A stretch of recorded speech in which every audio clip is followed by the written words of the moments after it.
What if I told you that the secret to building something truly massive, something that lasts for generations, isn't ambition or genius or even relentless drive?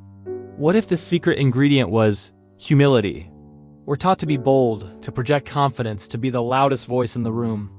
History is filled with fascinating examples of empires, both corporate and cultural, that were built not on the backs of giant egos, but on a quiet, steadfast foundation of humility. Let's rewind the clock a bit. Think about some of the most enduring companies you know. Do you immediately think of a flashy celebrity CEO? Sometimes, yes. But often, the real magic happens behind the scenes.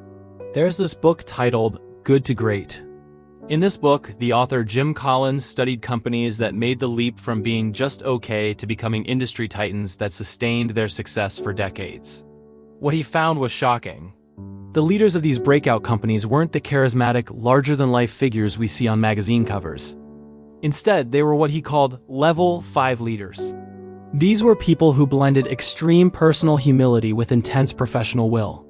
They were often described as quiet, shy, even awkward. They didn't crave the spotlight. They craved results. Their ambition wasn't for themselves, it was for the company, for the mission. They were more like dedicated craftsmen, obsessively focused on building the best possible thing, whether it was a product, a service, or a system. When things went well, they'd look out the window and credit other people, external factors, or just plain good luck. When things went badly, they'd look in the mirror and take full responsibility. This is the paradox of humility in leadership. An egocentric leader wants to be the hero.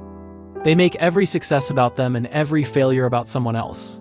This creates a culture of fear and dependency. People are afraid to take risks, afraid to tell the truth, and everyone is just waiting for the leader to make the next move. When that leader eventually leaves, the whole structure often crumbles because it was built around their personality, not a sustainable system. A humble leader does the opposite. They build a team of superstars and then get out of their way.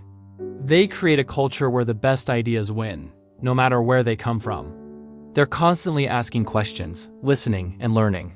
They don't pretend to have all the answers. Their goal is to build a machine that's so well designed, it runs perfectly even after they're gone. They're building for legacy, not for their own ego. Consider the world of open source software. Projects like Linux were not built by a single dictatorial genius. They were built by a global community of developers, collaborating, sharing, and improving upon each other's work. They built a digital empire based on shared ownership and collective intelligence. So what can we learn from this? Whether you're trying to build a business, lead a team, or even just build a better life for yourself, the principle holds true.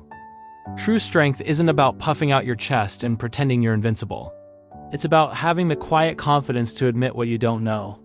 It's about being more interested in finding the right answer than in being the one who's right. It's about understanding that your greatest achievement is empowering others to succeed. The empires built on ego are like sandcastles. Impressive for a moment, but washed away by the next tide. The empires built on humility are like pyramids, constructed block by painstaking block, designed to withstand the test of time.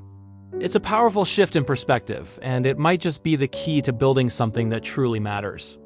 Thanks for watching, and if this idea resonated with you, consider subscribing for more food for thought.